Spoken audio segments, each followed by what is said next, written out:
Hi everyone, welcome to this edition of the Broadcast, where we give you bite-sized bits of best practices to help you be a better leader and a more effective communicator.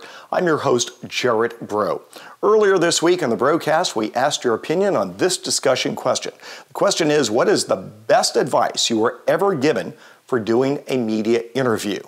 We had some interesting observations. The first comes from Shirley. Shirley says she was taught to look at the host or reporter and not the camera. Absolutely true, Shirley. Most people in a media training class always ask me when I'm teaching them, where should I look? And the answer is, if the reporter is off to the side of the camera because you're outside doing a stand-up interview or you're behind your desk, your eyes would be off to the side. If you're in the studio, you make eye contact with them. The only time that there's an exception is you make eye contact with the lens if you are in one location and the anchor is talking to you from a different location.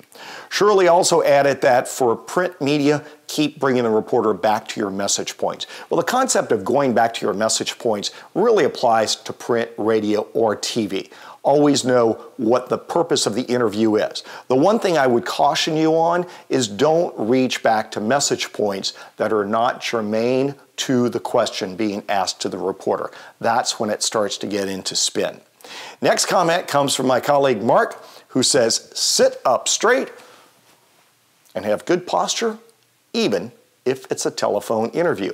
That's actually a great tip. It also, you want to keep your feet on the floor. What happens is, if you're cavalier and you're laying back in your chair, your diaphragm, your breathing is not right, your words aren't as strong, your confidence level is not as good. That's a good one, Mark.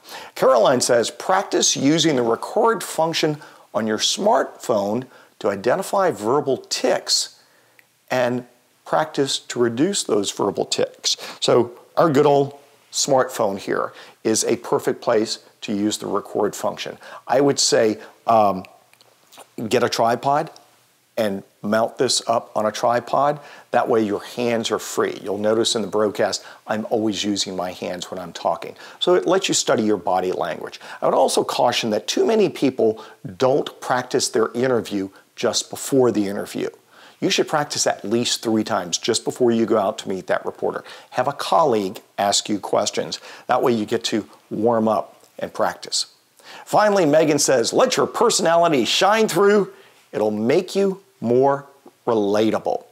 Personality is important.